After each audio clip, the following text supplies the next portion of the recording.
Sertutaning sang Naranata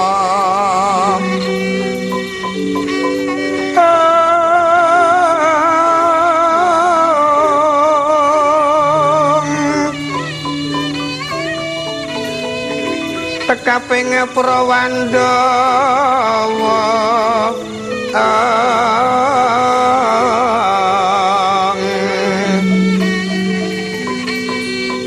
tumandha sakyun mangarasa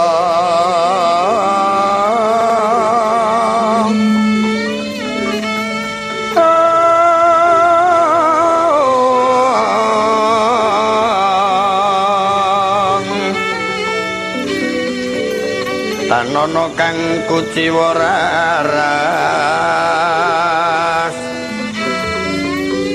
raras kurma sepengen driya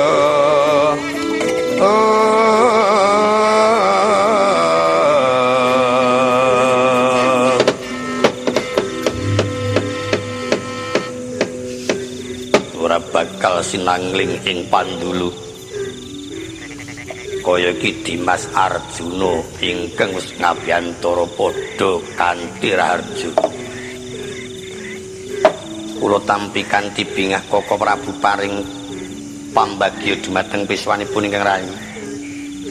Nampi pangestu dalem kados mboten kirang setunggal menapa mboten sanes. Pelung ingkang rayi ngaturaken sumungkeming pangabekti mugi lumarap wonten sandhaping pepodo Koko Prabu. Tatombo kanthi bungah pangastutinipun Kakang Genti Tampanana. Nun kepareng kapundi wonten mestaka mugi dadosa jejimat. Dimas Arjuna padha kanthi harja.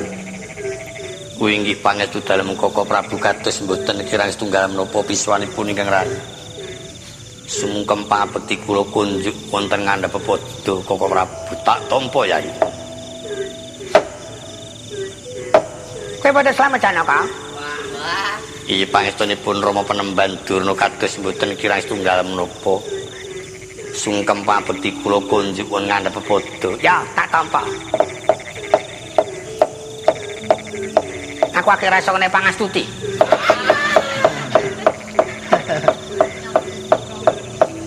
Sawise prayoga lenggah Parata Jaba Dimas enggal matura.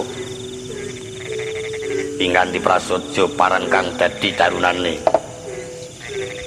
Nun sakderipun ingkang rayi munja atur sewu kalepatan nyuwun guing samudra pasami. Koko Prabu ora dadi apa Yai. Sowan kula ingkang pisan ngaturaken pangabekti angka kalih. Badhe nyuwun prisa menapa Koko Prabu sampun ngrumaosi nampi niwala saking aturipun ingkang rayi. Wah, ora bakal teteng aling-aling. Panjen kepara nyata pun Kakang wis nampa niwala kang minangka kanggo wakil ature Dimas Arjuna. Ingkang makaten menika istanipun namung semedhi nglajengaken atur nyuwun katrangan kados pundi. Saking ngendikanipun Koko Prabu menawi to negari tumuli kaparingaken ateges Koko Prabu paring sih kawelasan dumateng ingkang rayi. Awit kula rumaos dipun paiben dumateng para garwa. Senadyan to namung tata gelar kewala sauger Koko Prabu sampun nglenggono kinarya sarana kempalipun para garwa ing Madukara. Ateges kempalipun para putra-putra Madukara. mekaten aturipun ingkang rayuwun ngersa dalem Koko Prabu. Yen to pancen Yai Prabu menika nglenggana ampun ngantos kadaluwarsa. Kula aturi kagungan raos welas dumateng aturipun ingkang rayi kadang kula pun Arjuna. Yai. Jer ingkang rayipun Arjuna sampun waloka yen to menika istana namung kinarya sarana. Ila-ila murih kempal para putra lan garwa Madukara. Kadiparan Paman Durna.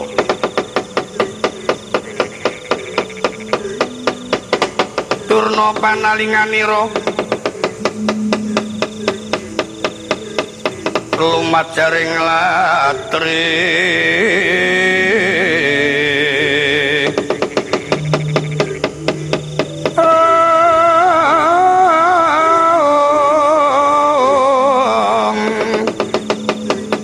Cinandari sang Trusna cimena kapisanan linenggak jangga tinigas mustaka pinuncang sumunduling akasa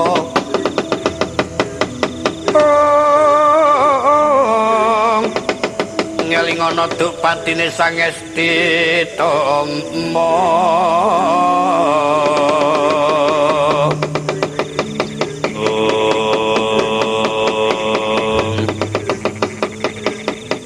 rikala semana sang Tapa Begawan Durna kapasrahan marang Kang Sinata ing Astina. Estine manah supaya sang Tapa paring keterangan marang ingkang rayi Raden Janaka supados mendha panunira. Ewadene sang Tapa Begawan Durna ing den enget-enget kejaba mung sih kadarmaning nata. Bumi Ngastina sak protigan. Tanpa kagungan penggalih ingkang langkung panjang ya ngasta pusaka Cundamanik Raden Janaka kataman pusaka jungkel sirna margalayu tintrim para kawula ingkang wonten ing Pasuwanan.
Lamun mati aja dadi dewa ratu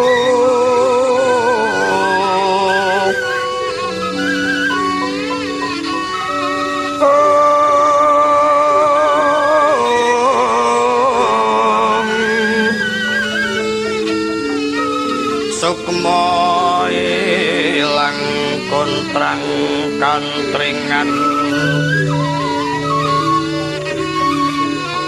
Uncating sukma dedin sing nglereganggeng kulawan lumut manut ilining rata lambatu mekeng samudra lebur katiuping mandra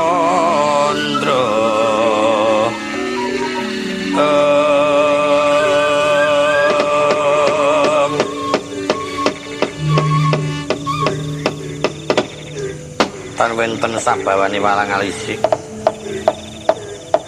kawontenan tinggil Binaturata dedet tintrim para kadang Kurawa kang sami uninga awit Raden Janaka gilang-gilang punarpane wong tinggil Binaturata nenggih ingkang wus ketingal bermantio drebabah mukane ketingal markata wong agung Mandura wimbo tepuk peningal mundar mandir wajakrot rawis kumitir kepareng lucitaning driya wah jagat dewa Bathara tarasa-rasake tatanan Istinakar bubrah ora bubrah merga saka kahanan liyan malah saka karepe dhewe saka kahareping angkara murka ora nyono yen to tinggil Binaturata ing ngatasé papan ratu medhar sabda kok kanggo mateni tamu yen pancen Janaka iki luput lan negara ora diparengake mbok ya keduwung dipanggahi nganake peperangan senadyan to mati yen to adu arep aku lila lahir batin bareng matine Janaka dijulung tungkul senadyan to kupinge budhek mripate ya kudu melek senadyan mripate picak kupinge krungu yen iki adikku matine adikku Janaka aku ora nrimake kahanan kaya mangkene ora sudi ora srotah ngambari kraton Adina Janaka mati dadi atur ana ngersane para kadang-kadangku Ngamarta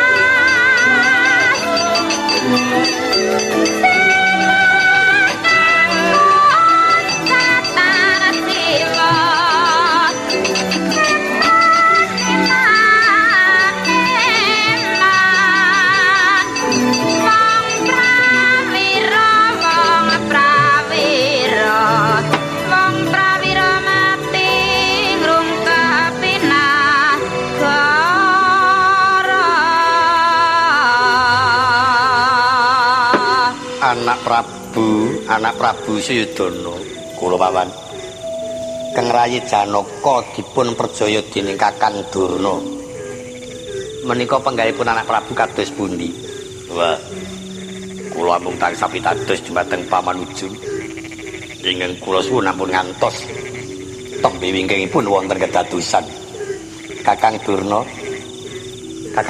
pripun sampeyan iso mateni Janaka pangrasa sampeyan kepripun lega pikir kula jan lega plong lho ora ana wong sing pikire tentrem nek ora sing kalegan nggih Janaka mati ayem tentrem anak Prabu ya lega penggalipun awet ilang penimbrunge lho kok saged ngendikan yen Janaka kok penimbrung lho sering-sering Janaka menika cok kumawani kemendel bebeda karo anak Ratu Banawati penyan prisa piyambak anak Angger Banawati menika wis anak ya Angger nek yen Janaka tuwa ing pati Angger Prabu Jaka Putra penggalipun tata tentrem ayem-ayem wis ora bakal ana ingkang wani dadi penimbrung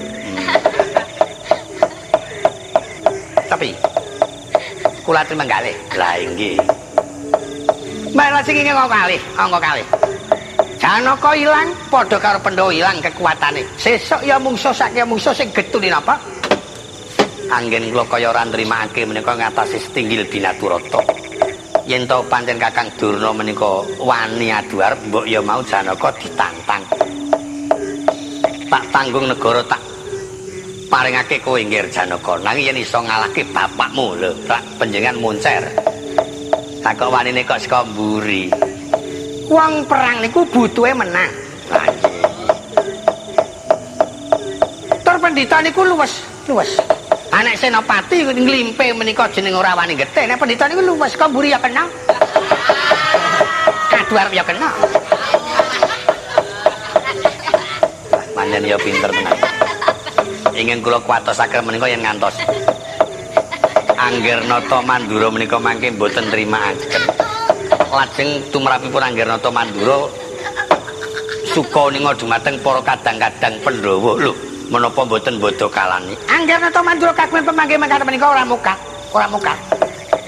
Pancen kersane anak Prabu Mandura menika ana istilah menika supaya dijunjung, disanjung dadi sesepuh, ngaten. Dadi ketua. Bareng anak Prabu Jaka Pitana pasrah kalian kula. Nggih ta? Nggih. Nah, yur anak Prabu Baladewa ngoncati saka ing rombongan Kurawa. Golek nama tengah Marta. Ben ning kono oleh pengalembana, ngaten. Oh. Bab Janaka mati mboten apa-apa, pati pitados kalian kula. Tata tentrem ayem-ayem tanggung jawab durna. Ngaten. Yung. Lho boleh saya yung. Ora ana apa-apa kok yang. Lara wae ora kok yang.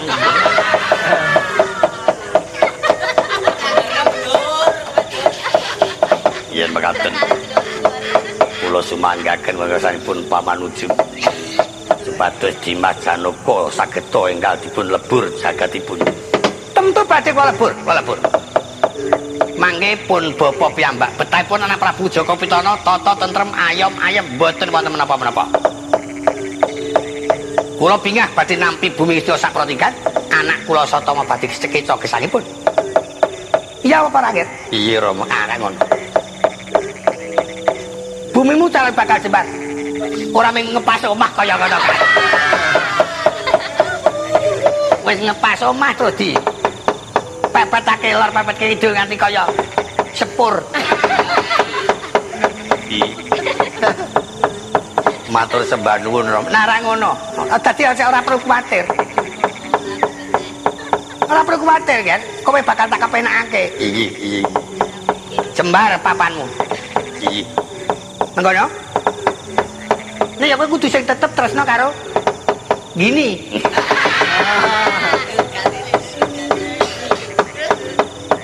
Yen mekaten kula semanggaken ngersaipun Paman Durna murid prayoginipun. Yen mitra saking pemanggih kula, Angger Prabu Jaka Pitana kula paring dawuh dumateng Adicuni. Badhe ngetingalaken kaya ngapa prastiyanipun Angger Dipati Karna. Angger Dipati pun pasrah supados nyepeng Angger Nata Mandura. Paman cumadung dawuh. Kula medal nyawi suka ninga dumateng Koko Prabu Ngawungga. Siaga tata nyepeng Koko Prabu Mandura alih dipun rangket ageng dipun perjaya awit menika tundhonipun badhe dados keliliping mripat kula ingestaken dawuh. Keparengipun bapa nyuwun pamit medal nyawi tata sedyane widuk ngatos-atos Paman. Pun bapa nyuwun pamit nggih. Janaka badhe kula labet dumateng samudra. Amrih ampun ngantos ketawis. Janaka kula cemplungaken samudra laya temtu lebur papan tanpa dadi dun mangsa dening Mina. Pagaten Paman. Asana Ma, kula Rama. Wis mangan? Sampun. Janaka gendongen. Ayo dicemplungke samudra laya. Ngestaken dawuh. Purna sabdena ta sabda Pandhita Ratu. Sabda pangucapan Pandhita temen ratus ngarani. Pangandikaning Pandhita seklimatan kena wali-wali yen to Nalendra ngendika sepisan rata tiyang sanegari. Pindha tirta kresna kang pimpin glancang sita mbuya kepal mebek istri marang Arsa kundur yaton. Jelek sanga ing palenggan ginarbek para abdi bedhaya sinawang sangka Mandrawa pindha dewa kairing para widodara gedhi kurang sawiji.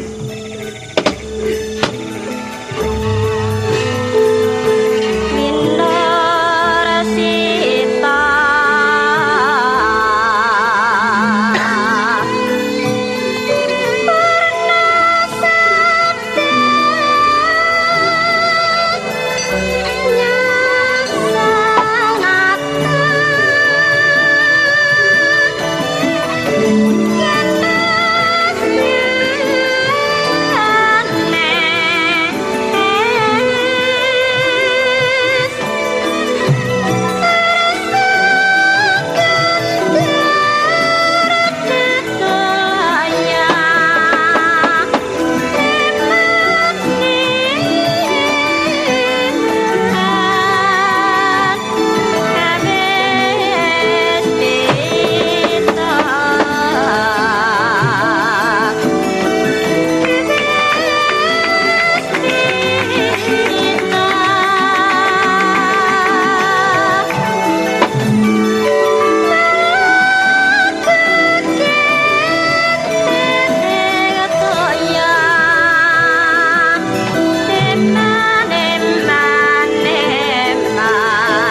kala semana wis kundur ngedaton ingkang sinuwun nata Ngastina kanthi mongkok ing penggali.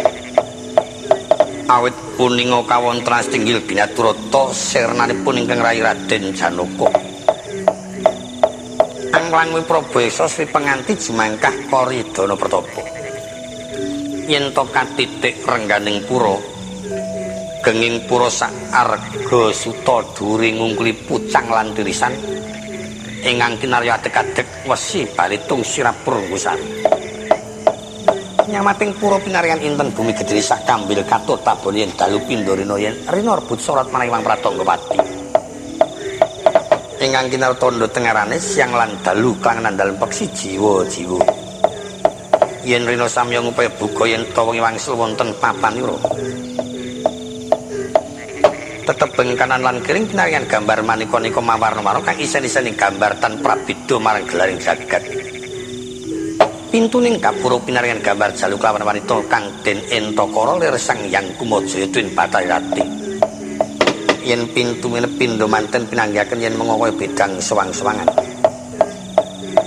Kanan kiring pintu kang pinarian reca gupala reca sing watu gupala Gandharwa Sira kang den entakara Rtadawa.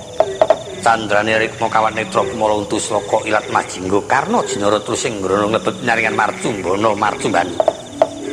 Kumbang lanang lan wadon senteking kori kageting benara mabur gereng-gereng kaya raksasa bisa mulya jati-jati teman mulya.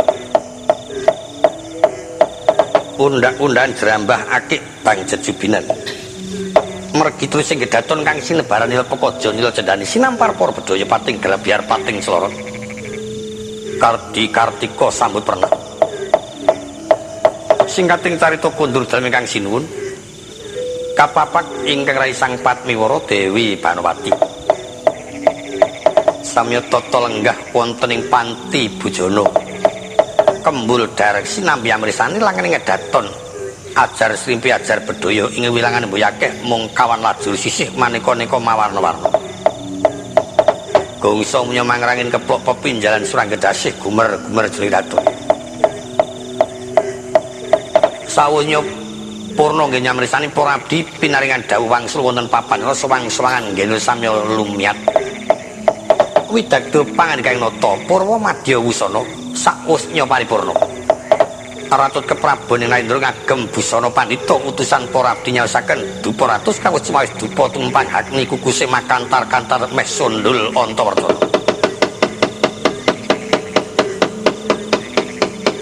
Sigeg ingkang wonten ing Pasiban